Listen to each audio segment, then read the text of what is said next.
सृष्टि आदि वार्ता, ये सेवा विभाग दे दिया है।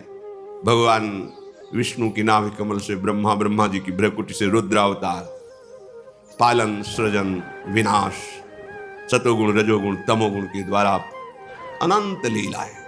पर आप निकुंज में रसमयी प्रेममयी क्रीड़ा करते हुए अपने प्रेमियों के संग महासुख की वर्षा करते हैं। स्वानंदिक विलासवान, तो जो इनके चरणों का आश्रय ले लेता है उसे अन्य किसी के आश्रय की जरूरत नहीं पड़ती, क्योंकि जितनी शक्तियां हैं, जितनी सिद्धियां हैं, सब इन्हीं के चरणों से प्रकाशित हैं। जो ऐसा नहीं जानते तो कभी कभी प्रश्न आते हैं कि प्रिया प्रीतम तो अत्यंत सुकुमार है, जैसे हमें रक्षा की जरूरत है तो अमुक देवता या अमुक ऐसा। जब मूल में जल चढ़ा दिया तो डाल में, पत्ते में, पुष्प में, सब में पहुंच गया। सबके मूल निकुंज बिहारी लालजू महाराज है। गीता जी में स्वयं कहते हैं, ऊर्ध्व मूल मधा शाखा मस्वत्थम प्राहुरव्ययम, मैं सबका मूल हूं। पर ब्रह्म की प्रतिष्ठा है हमारे श्री कृष्ण, और जो ब्रजेंद्र नंदन के रूप में प्रकट हुए वही निकुंज बिहारी लालजू अपने रूप से प्रकट हुए। उपासक को अन्य आश्रय लेने की जरूरत नहीं है, क्योंकि अन्य कोई है ही नहीं, ये सब इन्हीं का विलास। पर जो निकुंज में बिलस रहे हैं तो दूर सृष्टि आदि वार्ता, सृष्टि आदि वार्ता से दूर, क्योंकि सृष्टि की सेवा के लिए अंश रूप से आप विराजमान हैं भगवान विष्णु, ब्रह्मा, शिव रूप में आप ही विराजमान, दूसरा कोई नहीं। निज महापूर्णात्म शक्त्याश्रयात, इनकी आत्मशक्ति से ही यह विस्तार हुआ है, ये अपने आप को ही विस्तार को प्राप्त किए हुए हैं। संजीवत्यथ चेष्टते निज निजे कार्ये तमेवाद्भुतम। आहा, ये अपने प्रेमी जनों को जीवन प्रदान करने के लिए, प्रेमी जनों का जीवन क्या है? इनकी रूप माधुरी का गान करते हुए, रूप माधुरी का अवलोकन करते हुए, इनकी चरण सेवा में अपना जीवन, तो यही उनकी संजीवनी मूर्य है। ललिता ललित बजावती बीना, गुण गावती सोई जीवन जी जय। कौन से गुण? प्रिया प्रीतम का मुस्कुराना, प्रिया प्रीतम की क्रीड़ा, प्रिया प्रीतम की नाना प्रकार की रसकेली, उसका गान करते हैं, यही जीवन है रसिकों का। संजीवत्यथ चेष्टते, इनकी चेष्टा जीवन है प्रेमी जनों का। वो कोई प्रेमी ही जानता है, अपना प्रीतम, अपना प्यारा मुस्कुरा भर दे तो विश्व के सारे सुख लुटते घूमते हैं। फिर ये विश्वात्मा है, ये जो जो चेष्टा करते हैं, सखियां उनका गान करती हैं, उनका पान करती हैं, यही संजीवनी मूर्य है सखियों की। उपासकों की संजीवनी मूर्य है प्रिया प्रीतम का रूप, प्रिया प्रीतम का जस, प्रिया प्रीतम की महिमा। निज निजे कार्ये तमेवाद्भुतम, वो सब अपनी अपनी सेवा में प्रिया प्रीतम को सुख प्रदान करने में बड़ा अद्भुत सुख अनुभव करते हैं। कैसे उस सुख का उदाहरण दे, अनुपम है, उपमा रहित है, पर लौकिक भाषा में। जैसे अपने अत्यंत लाडले दुलारे इकलौते बेटे को मां पवा रही है, तो जब वो बालक पाता है तो उसको कैसा सुख होता है, पाव हो रहा है, हृदय उसका शीतल हो रहा है, तृप्ति मां को हो रही है। सखियों का हृदय प्रियालाल के प्रति कितना दुलार से भरा हुआ है। लाल ललना मिली यो शिरावत मोर, पावे कोई और, तृप्ति करे कोई और, ये महासुख है। स्वातंत्रम, सारी शक्तियां इनके अधीन है, किसी के अधीन नहीं है। परम स्वतंत्र, न सिर पर कोई। परमम परेश, ये ईश्वरों के भी ईश्वर हैं निकुंज बिहारी लाडली लाल। परमेश महा मानंदिक वृत्तिम श्रेय, परम स्वतंत्र, परम महा आनंद वृत्ति युक्त होकर विलसते रहते हैं। ये अनुभव, ये आश्रय उसी को प्राप्त होता है जो रस का अनन्य हो जाता है, रसिक अनन्यों के संग से। हरिराम व्यास जी कहते हैं, तेई रसिक अनन्य जानवे। कौन है रसिक अनन्य? बोले जिनको विषय विकार ना, हरि सो रति तेई साधु मानिवे, तेई रसिक अनन्य जानिवे। तिनकी संगति पतित सु उद्धरे, जो बारक बर घर आनिवे। तिनके चरणोदक सो अपने, नख शिख गातिन सानिवे, तेई रसिक अनन्य जानिवे। वही रसिक अनन्य है जिनके हृदय में ये षट विकार शांत हो गए हैं, काम क्रोध लोभ मोह मद मत्सर। कैसे शांत हुए? हर्षोरति, हा हरि राधा, प्रिया प्रीतम के चरणार विंद में जिनकी प्रीति हो गई है, उस हृदय में ये षड विकार अपना अधिकार छोड़ देते हैं। अर्थात इन विकारों का स्फुरण ही नहीं होता। तेई साधु मानवे, वही साधु पदवी को प्राप्त है जो निर्विकार और प्रभु के प्रेम से युक्त हृदय है, वही साधु हृदय है, वही रसिक अनन्य है। हरिराम व्यास जी कहते हैं, प्रियाजू की कृपा से ऐसे रसिकों की संगति मिले तो हमारा उद्धार हो जाए। अगर एक बार भी इनकी संगति कर ले तो व्यर्थ नहीं जाएगी। जो वारक घर आने, एक बार यदि इनके समीप पहुंचना हो जाए या ये हमारे समीप कृपा करके सानिध्य दे दे, एक बार का मिलना वो व्यर्थ नहीं जाएगा, आपका परम मंगल कर देगा। अगर कहीं ऐसे भगवत प्रेमी महात्मा का चरणोदक मिल जाए और रोज पीने को मिले और अपने सर पे धारण करने को मिले, नखशिख गातिन शानवे, निश्चित निश्चित बहुत जल्दी परिवर्तन होता है। भगवत बुद्धि से इनका चरणोदक उतारा जाए और पान किया जाए और माथे पे रखा जाए, सर पे रखा जाए, एक बूंद दो बूंदे से वो आपके जीवन का परिवर्तन कर देगा। रघुगण जी से जड़ भरत जी कहते हैं, गृहस्थी की उपासना, शास्त्रों का स्वाध्याय, तीर्थयाटन, व्रत या अग्नि चंद्र सूर्य की उपासना आदि से ये जो हम तुम्हें तत्वबोध की उपदेश कर रहे हैं, ये नहीं होता। ये होता है महापुरुषों की चरण रज का अभिषेक करने से। रघु गणई तत्तपसा न याति न चेज्या न निरूपणात् गृहाद्वा न छंदसा नैव जलाग्नि सूर्यो बिना महत्पाद रजोभिषेकम। हरिराम व्यास जी कहते, तिनके चरणोदक सो अपने, नख सिख गातन शानवे। यदि कहीं ऐसे प्रेमी महाभागवतों का चरणोदक मिल जाए पीने को और माथे पे धारण करने को, तो ये जो विकार हैं इनसे लड़ने की सामर्थ्य आ जाए, ये परास्त हो जाएंगे विकार। पर बिना महत्पाद रजोभिषेकम, ये कोई भाग्यशाली को बात समझ में आती है। और फिर कहीं कृपा हो जाए और उनको प्रसाद पवाने का सौभाग्य मिल जाए, सुंदर सुंदर भोग प्रियालाल को पवा के और उनको प्रसाद पवाने का सौभाग्य, और कहीं वो पा चुके हैं उनके पत्तल से जूठे किनके उठाकर, और वो हमें पाने का सौभाग्य मिल जाए, फिर क्या कहना है। तिनकी पावन जूठन जेवत, क्या होता है? बोले तवही हरि ही आनिवे। जब रसिक महापुरुषों का उच्छिष्ट जाता है तो वो उच्छिष्ट इतना हृदय को पावन करता है। पहले चरणोदक बोले, अब उच्छिष्टामृत का प्रभाव हृदय में हरि प्रिया को प्रकाशित कर देता है। जूठन, संतों की जूठन। 4 महीने बराबर सेवा मिली। नारद जी अपने चरित्र को पूर्व के श्री कृष्ण द्वैपायन भगवान व्यास देव जी से वर्णन करते हैं कि मैं बालक था और मुझे सेवा मिली चातुर्मास्य में संतों की। तो छोटी अवस्था होने के कारण हमें बर्तन मांजने की सेवा मिलती। तो जो जूठन संतों की पात्रों में लगी होती, वो छुटा के और उसे पाता और बैठकर उनकी बातें सुनता। 4 महीने के प्रभाव से ऐसे महान वृत्ति का उदय हुआ कि वही अगले जन्म में देवर्षि नारद के रूप में प्रकट हुए। स्वयं नारद जी श्रीमद् भागवत में अपने पूर्व चरित्र का वर्णन किए। 4 महीने संतों की सेवा का फल महाभागवत भगवत स्वरूप देवर्षि नारद बना दिया। तिनकी पावन जूठन जेवत तवही हरि ही आनिवे। महापुरुषों के उच्छिष्ट का बहुत बड़ा प्रभाव है। हृदय में हरि प्रिया प्रकाशित हो जाती है इनकी जूठन पाने से। तिनके वचन श्रवण सुनि तिहि छिन मन संदेह भानिवे। बोले ऐसे भगवत प्रेमी महात्माओं के वचन सुनते ही मन के जितने संदेह हैं सब नष्ट हो जाते हैं, सारे प्रश्न शांत हो जाते हैं।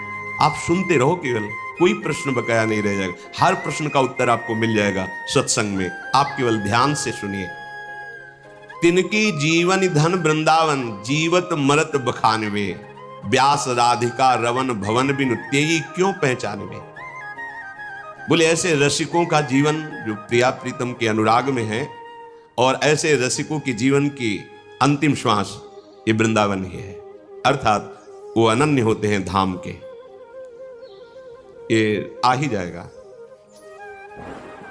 प्रीतिस्तद वसति स्थले, अपार प्रीति हो जाती जहां अपने प्यारे प्रकट हुए हैं, प्यारे लीला परायण हैं, उस भूमि में जी नहीं सकते आप। अगर प्रभु की शरणागति युगल सरकार की हो गई है तो आपको ये ब्रज धाम, ये वृंदावन धाम ऐसा प्यारा लगेगा कि अब चाहे नरक मिले, चाहे स्वर्ग मिले, चाहे परम पद मिले, इसकी मुझे कोई परवाह नहीं, चाहे अपराध लगे। अब तो धाम के बिना नहीं जी सकते, अब हम ब्रज धाम के बिना। दुर्भाग्य है जो धाम के प्रति प्रीति ना हो, क्योंकि यही धाम आपको ऐसे रसिकों का संयोग कराएगा, ऐसे रसिकों का चरणामृत मिलेगा, ऐसे रसिकों का उच्छिष्टामृत मिलेगा, ऐसे रसिकों का वचनामृत मिलेगा।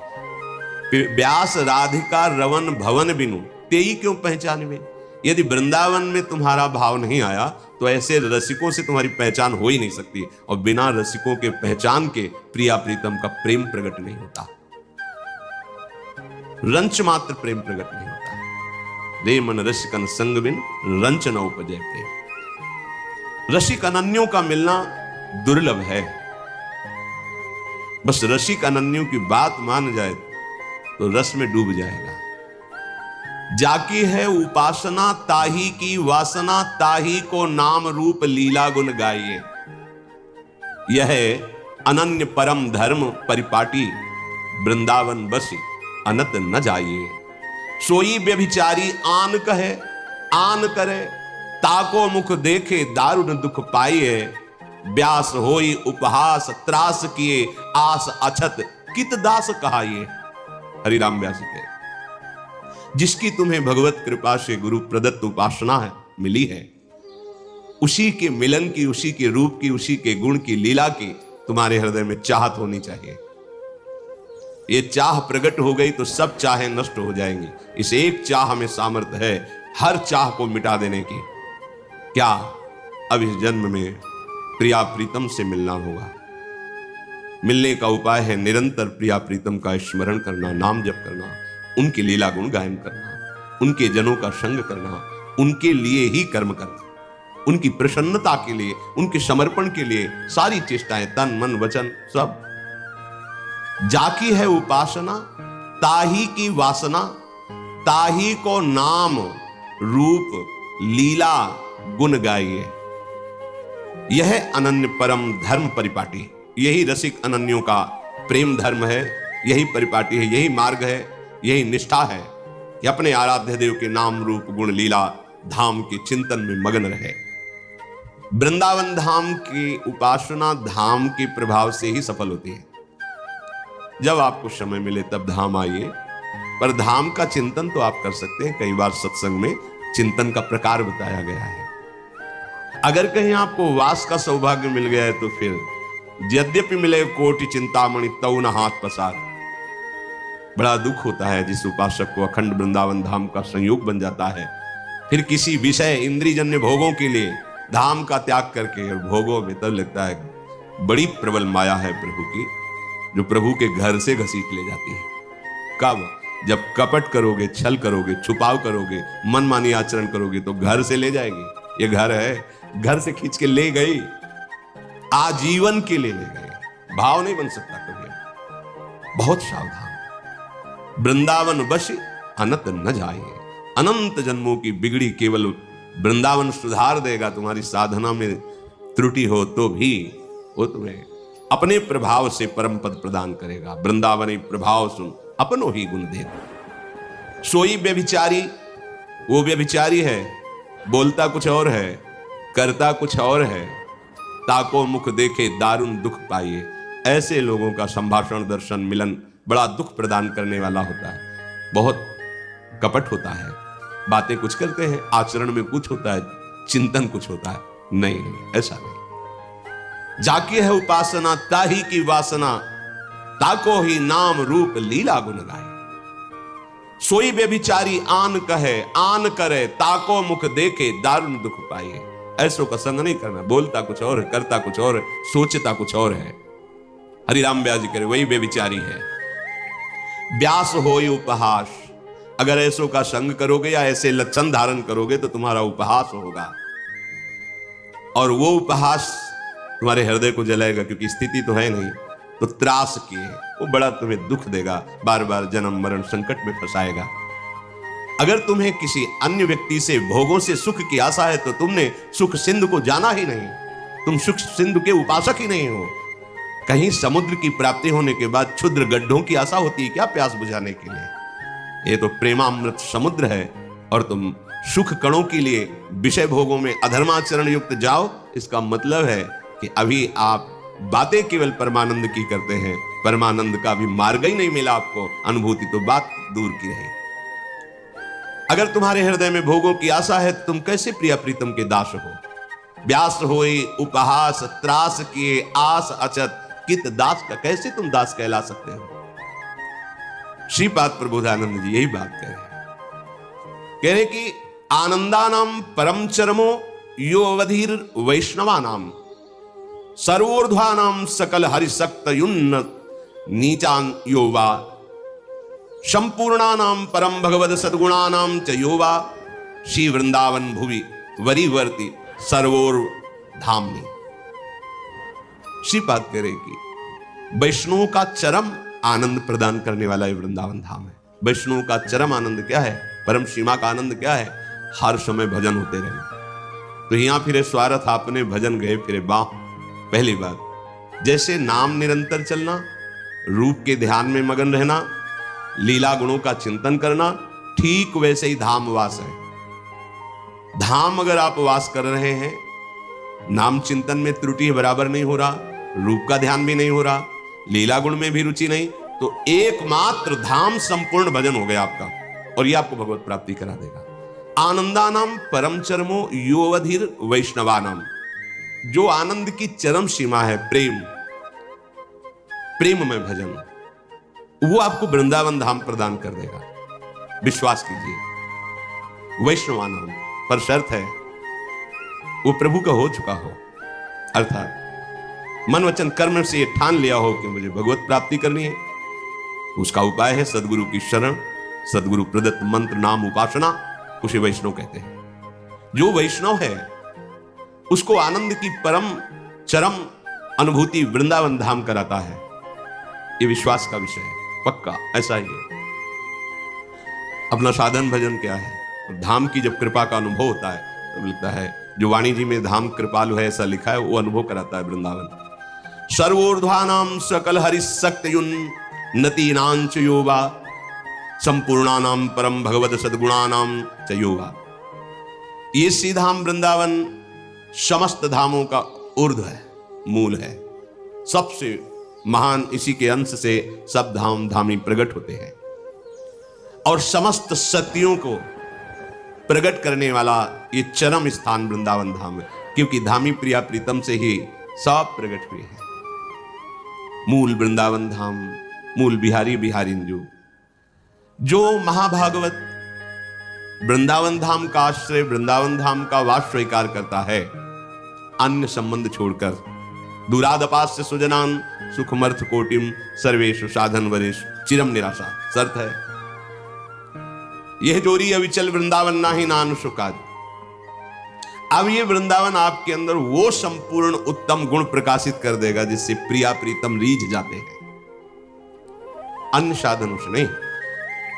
वृंदावन धाम का आश्रय, वृंदावन धाम का वास भगवत प्रेमी महात्माओं का सानिध्य दिलाएगा।